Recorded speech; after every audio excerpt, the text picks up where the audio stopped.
گھر وہ ہوتا ہے جس کا دروازہ ہو، گھر وہ ہوتا ہے سر چھپانے کے لیے جس کی چھت ہو، اور جس کی چھت نہ ہو، دیواریں نہ ہو، دروازہ نہ ہو، وہ گھر کیا ہوگا؟ یہ بڑے کی شکل میں ایک غریب آدمی ہوں، میرے سر چھپانے کے لیے چھت بھی نہیں، دیواریں اور دروازہ بھی نہیں ہے۔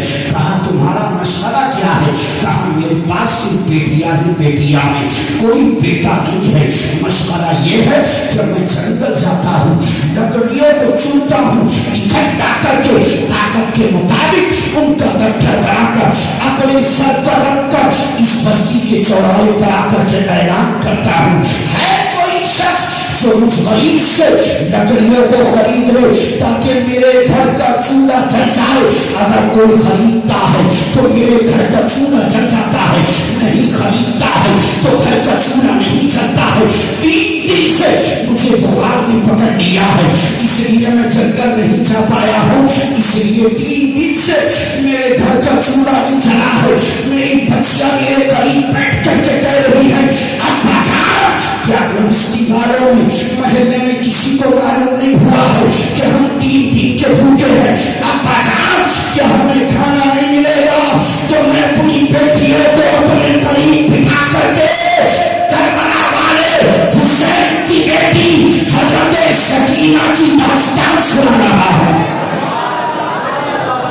بیٹیوں تم تو بڑی ہو، میں تو 3 دن ہوئے ہیں۔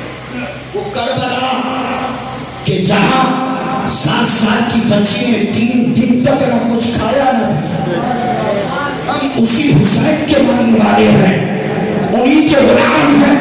میں بچیوں کو تشفی دے رہا ہوں، تسلی دے رہا ہوں، تو انہوں نے کہا کہ یہ بتائیے کہ آپ کا گھر اور مکان یہ بنا ہوا نہیں ہے؟ کہا غریب ہوں، بچیاں ہوں، ابھی تک نکاح بھی نہیں کر پایا ہوں۔ تو کہا سنو لیکن آپ کون ہے جو میری تحقیق کر رہے ہیں، میرے گھر کی معلومات کر رہے ہیں، آپ کا نام کیا ہے؟ تو فرمایا سننا چاہتے ہو کہ میرا نام کیا ہے تو سنو، میں پیرانے پیر بڑے پیر روشن زمین دستگیر حضور غوث اعظم کا شہزادہ عبدالوہاب ہوں، اور میں کسی آس پاس کی بستی سے نہیں آیا ہوں بلکہ میں شہر بغداد سے آیا ہوں۔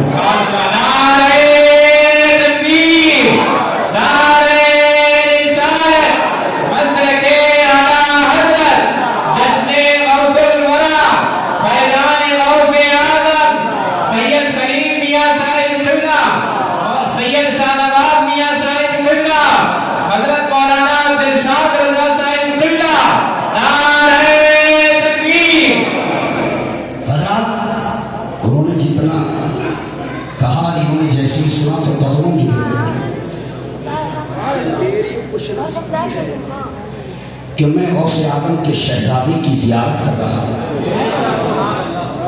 اس وقت میں ہم بھی خوش نصیب ہے کہ ہم بھی اولاد غوث اعظم کی زیارت کر رہے ہیں۔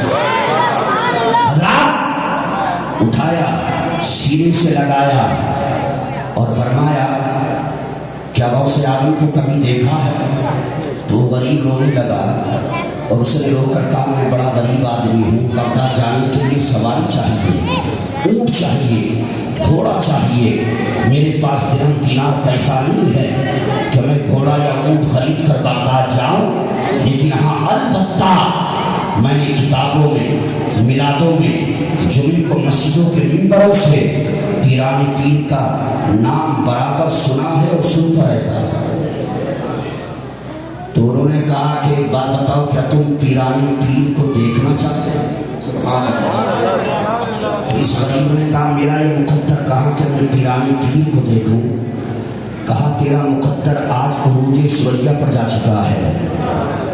کہا کیا مطلب؟ کہا میرے ابا جان کی سرپرستی میں تقریباً 30,000 لوگوں کا قافلہ ہے، ہم لوگ مکہ المکرمہ جا رہے ہیں، بستی کے سرے پر میرے والد گرامی رکے ہیں، 30,000 لوگوں کی جماعت ساتھ ہے۔ میرے والد نے مجھے حکم فرمایا ہے بستی میں جاؤ اور جائزہ لو، جو بستی میں سب سے بڑا غریب ہوگا وقت کا غوث اعظم آج کی رات اسی کے گھر کا مہمان ہوگا۔ اتنا سنا تو یہ بزرگ رونے لگے۔ کہا رو کیوں رہے ہو؟ تو کہا غوث اعظم آئیں گے, ان کو میں کھلاؤں گا کیا؟ میرے یہاں تو 3 دن سے چولہا نہیں جلا ہے, ان کی بیٹھنے کا اہتمام کیسے کروں گا؟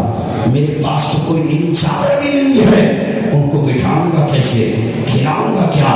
تو خدا کی قسم شاہ عبد الوہاب کہتے ہیں کہ چل, وہ دنیا کے اور پیر ہوتے ہیں جو کھانے کے لیے آتے ہیں, پرانے پیر تیرے یہاں کھانے نہیں آ رہے ہیں بلکہ قیامت تک تیری نسل کو کھلانے آ رہے ہیں.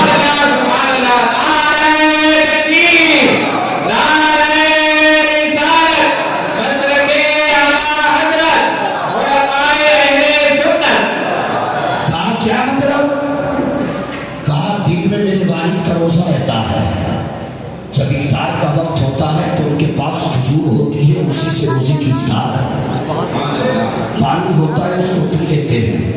تمہیں کھانے کے لیے کوئی انتظام نہیں کرنا ہے. کہا بچھانے کے لیے, کہا میرے پیر میرے والد کے پاس ایک دورانی چادر ہے, جہاں بیٹھتے ہیں اپنی شانوں سے چادر کو جھکا کر زمین پر بچھا لیتے ہیں, اسی پر بیٹھ جاتے ہیں. او غریب سن, نہ تجھے کھلانے کا انتظام کرنا ہے نہ بچھانے کا انتظام, بس اتنا کر لینا کہ اپنی بچیوں کو پردے سے کر دینا. حضرات فرمایا میں لینے جا رہا ہوں, ادھر چلے شاہ عبد الوہاب لینے. وہ غریب اپنے گھر کی طرف چلا, بچیاں دیکھ رہی تھی. بچیوں نے والد کو آتے ہوئے دیکھا تو مسکرانے لگی, لیکن جب خالی ہاتھ دیکھا تو کہنے لگی ابا جان, یہ نوجوان جس سے آپ ہم کلام تھے, جس سے کلام کر رہے تھے, اس نوجوان کو بتایا نہیں کہ 3 دن سے ہمارے گھر کا چولہا نہیں چلا ہے, کیا یہ نوجوان ہمارے لیے کچھ دے کر نہیں گیا ہے؟ تو والد نے مسکرا کر کہا بیٹیو, اگر یہ کھانے کے لیے کچھ دے کر جاتا تو تھوڑے ہی وقت میں وہ ختم ہو جاتا, لیکن اس نوجوان نے اس بابرکت شخصیت کی خبر دی ہے کہ اگر ان کے قدم آ گئے تو قیامت تک کبھی ہمیں کھانے کا خسارہ نہیں. کہا کیا مطلب؟ کہا بیٹیو, یہ کوئی عام نوجوان نہیں تھا بلکہ بغداد کے شہنشاہ شیخ عبد القادر جیلانی کا شہزادہ ہے.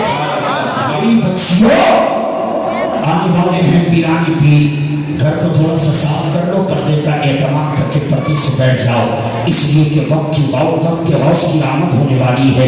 تو بچیوں نے کہا تھا ابا جان, کیا آپ نے کہا نہیں ہے کہ ہمارے گھر میں 3 دن سے چولہا نہیں چلا ہے, ہمارے پاس کھلانے کے لیے کچھ نہیں ہے, بچھانے کے لیے کچھ نہیں ہے؟ تو کہا نہ ہمیں کھلانا ہے نہ بچھانا ہے.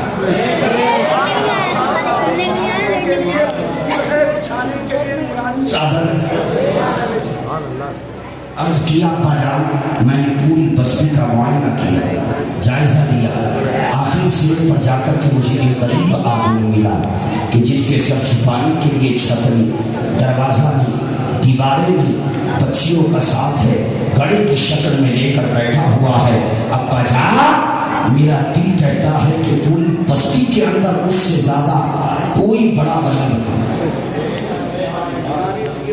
اگر وہ بستی میں سب سے بڑا غریب ہے تو وقت کا غوث اعظم آج کی رات اسی کے گھر کا مہمان ہے. قافلے کو روکا, بستی میں قدم گئے. حضرات جیسے ہی سرکار پیرانی پیر نے بستی میں قدم رکھا, ایسا لگتا تھا کہ پورے علاقے کی برکتیں سمٹ کر کے اس بستی میں آ گئی. حضرت شاہ عبد الوہاب کہتے ہیں ابا جان, اس گھر کو دیکھیے, دیواریں سلامت, چھت سلامت. آگے بڑھتے ابا جان, اس گھر کی طرف دیکھیے, چھت سلامت, دیواریں سلامت. بڑھتے بڑھتے جب آخری سرے پر پہنچے تو کیا دیکھا, وہ گھر کا غریب گھر کے باہر نیت باندھ کر آنکھوں کو بند کر کے غوث اعظم کا انتظار کر رہا. رب کعبہ کی قسم, شاہ عبد الوہاب کہتے ہیں او گھر کے غریب, نگاہ کو کھول, دیکھ تیرے سامنے کوئی اور نہیں آیا ہے بلکہ رسول پاک کا شہزادہ, علی کا رخت جگر, حسین کا نور نظر, فاطمہ کا دلبر, شیخ عبد القادر جیلانی بنفس نفیس تیری نگاہوں کے سامنے کھڑے ہیں.